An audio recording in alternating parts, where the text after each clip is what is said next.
está no meio de nós. Proclamação do Evangelho de Jesus Cristo segundo Mateus. Glória a vós, Senhor.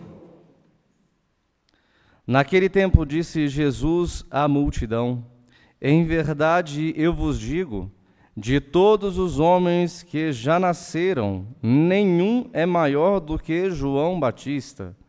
No entanto, o menor no reino dos céus é maior do que ele. Desde os dias de João Batista até agora, o reino dos céus sofre violência, e são os violentos que o conquistam. Com efeito, todos os profetas e a lei profetizaram até João. E se quiseres aceitar, ele é o Elias que há de vir. Quem tem ouvidos, ouça. Palavra da salvação. Glória a vós, Senhor. Podemos nos assentar. Meus queridos, queridas, esse tempo do advento é o tempo do advir, é o tempo do preparo, é o tempo onde nós, assim, revisitamos o nosso coração, revisitamos a nossa história ao longo desse ano e temos a possibilidade de balancear, não é? Julgar o nosso coração sobre a nossa ação de fé como uma resposta que nós temos a Deus pela sua palavra. Todo o tempo do advento é um tempo em que a gente pode olhar para o ano que passou, que para a nossa liturgia termina no máximo na primeira semana de dezembro, ou também no final de novembro, com a solenidade de Cristo Rei. E a partir desse momento podemos fazer uma ponte para o nosso caminhar espiritual. Por um lado, nós somos capazes de olhar para o tempo passado, para o ano passado, e visitar como foi a nossa resposta mediante a fé que professamos ao encontro que estivemos por meio da Eucaristia, por nossas orações pessoais e também por tantos outros momentos em que podemos assim colocá-los e qualificá-los como um momento espiritual profundo de relacionamento com Deus. E por outro lado, o tempo do advento também funciona como este tempo que vira a chave, pois nós estamos assim nos preparando nesse tempo para celebrar a encarnação de Deus, a encarnação da sua palavra, a encarnação que toca a humanidade. E esta é a justiça que vem de Deus. Uma justiça que, ao simplesmente estar acompanhando o seu povo, não como um espectador, Deus toma a carne da própria humanidade para que possa demonstrar em Jesus qual que é o seu verdadeiro projeto de humanidade. Nós nos preparamos para, assim, darmos continuidade no nosso caminho espiritual, que fecunda as nossas escolhas, que nos faz abrir o coração quando temos alguma necessidade, pois podemos chegar diante de Deus de coração aberto. Neste evangelho, nós encontramos com Jesus dizendo sobre João Batista, que também foi dito no domingo passado, e marca, de certa forma, a tônica da reflexão da liturgia ao longo desta semana, que vem trazer-nos esta palavra tão importante que, quando nós queremos preparar o nosso coração, nós devemos separar aquilo que foi bom, aquilo que não foi tão bom e aquilo que foi ruim, para que possa se melhorar. E João Batista é exatamente este homem na Sagrada Escritura, em que ele mostra o fiel.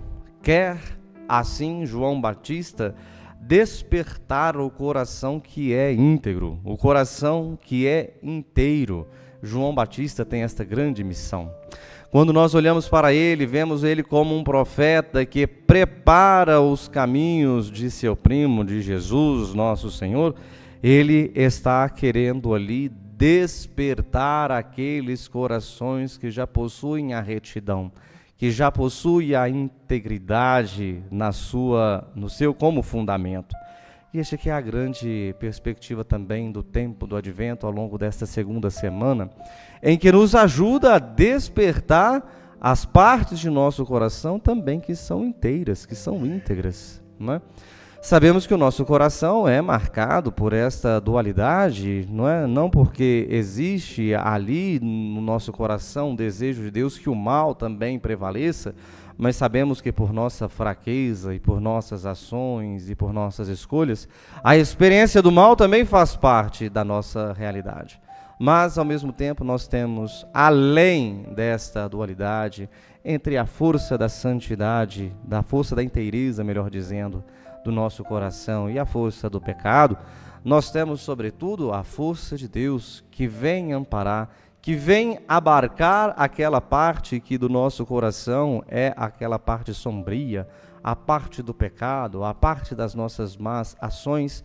Deus vem promover em cima dela a sua justiça restauradora, a sua justiça consoladora, para que facilite também esta parte boa do nosso coração, abarcar também aquilo que não é íntegro, de abarcar aquilo também que não é bom, pois já é uma resposta que nasce do coração do homem também, a busca da inteireza, a busca da firmeza, da alegria, não é?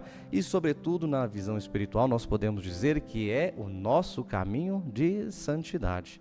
Olhamos em São João Batista ao longo dessa semana, que nos indica esta justiça que vem da parte de Deus, uma justiça que vem desses dois caminhos. Aquela justiça consoladora de Deus que vem assim aplainar os nossos caminhos, deixando que o coração humano encontre misericórdia diante de Deus, quando ele também experimenta a realidade do pecado em sua história, para deixar que a força do pecado não deixe ele assim oprimido. Segundo o domingo do tempo do Advento, é contemplar a justiça de Deus enquanto consolação para o coração pecador do ser humano, para que ele não se sinta oprimido pela sua falha, oprimido pelo seu pecado, mas que, adentrando dentro dessa lógica misericordiosa de Deus, ele tem a tamanha força que é capaz de, inclusive, endireitar os seus próprios caminhos, para que a sua força de fé, para que a sua força da bondade, a sua força daquilo que é bom, supere, inclusive, aquilo que foi marca de sombra na sua história. João Batista quer revelar para nós, quer desvelar em Jesus Cristo para nós, que este é o reino de Deus. João Batista anuncia que Jesus Cristo é este que promove esta justiça consoladora. E por isso que quando nos reunimos na liturgia, quando nos reunimos para escutarmos a sua santa palavra, é isso que Deus quer fazer conosco. Deus está tão próximo de nós que quer fazer também conosco esta experiência. Contudo, meus queridos, como sabemos, na vida espiritual, sobretudo quando queremos nos colocar diante de Deus pela força do seu Santo Espírito, em nome do próprio Jesus, é preciso ter duas ações que o Evangelho também traz em duas palavras. Primeiro, querer. Segundo, aceitar. E se queres aceitar, ele é o Elias que há de vir. Esta é a expressão que Jesus utiliza para João Batista, que está anunciando que Jesus é este reino de Deus que vem para conciliar o coração humano. Então nós precisamos também fazer de nossa vontade, de nossa espiritualidade, essas duas ações, esses dois testemunhos de querer e de também aceitar. Querer, porque nós sabemos que a palavra de Deus anuncia um Deus que está presente conosco, está ao nosso lado, mas devemos assim também querer a sua presença. Este é um exercício de fé, esse é um exercício de liberdade humana. Nós devemos assim e podemos desejar. E depois de desejar, nós queremos também aceitar, porque não adianta nada querer no nosso coração, mas se nós não aceitamos um horizonte que vai assim aparecer em nossa vida, que vai aparecer também em nossa história. João Batista anuncia que Jesus é o reino de Deus para dizer que nele nós temos esta esperança firme de um Deus que remodela o coração do ser humano, de um Deus que remodela as suas dimensões que são frágeis, que estão naquela dimensão que não alcança a plenitude que Ele mesmo deseja, mas Deus não abandona. Deus, ou melhor, São João Batista, ao anunciar Jesus como reino de Deus, vai dizer que Deus não é um espectador de nossa vida que fica do lado de fora, como se fosse nos olhando assim, distante, de longe, mas ao contrário, é aquele que está presente, é aquele que está no nosso lado, é aquele que pode comunicar aos nossos corações. Por isso, o evangelista vai dizer também, relembrando de João Batista, que deve-se ter no tempo de hoje, no tempo do advento, esta certa urgência desta escuta ativa diante de Deus. João Batista é aquele que anuncia ativamente a justiça de Deus. Então, hoje nós temos a possibilidade nesta Eucaristia de pedir a Deus essa graça de atentamente escutarmos a sua santa palavra, de querer escutar para depois discernir se nós vamos assim aceitar. Esta força de Deus, essa manifestação de Deus aconteceu, melhor dizendo, também com Israel no Antigo Testamento. No profeta Isaías, nós estamos contemplando ao longo desses dias de preparo, em que Deus também está restaurando, Deus também está consolando o seu povo. O seu povo no Antigo Testamento que sai de uma grande tribulação, sai de um grande exílio e toca de novo a sua terra, vai considerá-los como até um pobre verme, recordando de Jacó. Olha que expressão que é tão assim, intensa para dizer da desolação do seu povo, da miséria do seu povo. Deus mesmo vai chamá-los de pobre verme. Bom, comentando de pobre verme para filho de Deus, que somos nós que temos essa prática de escutarmos a palavra de Deus, dá um salto muito bom, né? Deus já não chama a gente de pobre verme, não. Deus chama a gente de filho de Deus e filha de Deus, não é? Essa aqui é a grande diferença do Novo Testamento, em que João Batista anuncia para que a gente também alcance esse patamar de sermos filhos de Deus. Mas naquela experiência do povo do Antigo Testamento, como é narrado em Isaías, eles também estão vivendo essa condição de pobre verme, porque eles já não têm mais a terra, ou melhor, estão voltando desolados para a terra, eles não têm lugar onde morar, eles não têm lugar do culto para prestar a Deus, eles não têm o lugar onde possam assim captar a água, eles não têm um lugar onde também podem recolher os frutos da terra para o seu próprio alimento, não tem nada. Mas Deus vai dizer esta palavra tão bonita, não temas, eu te ajudarei. Não temas, eu te ajudarei.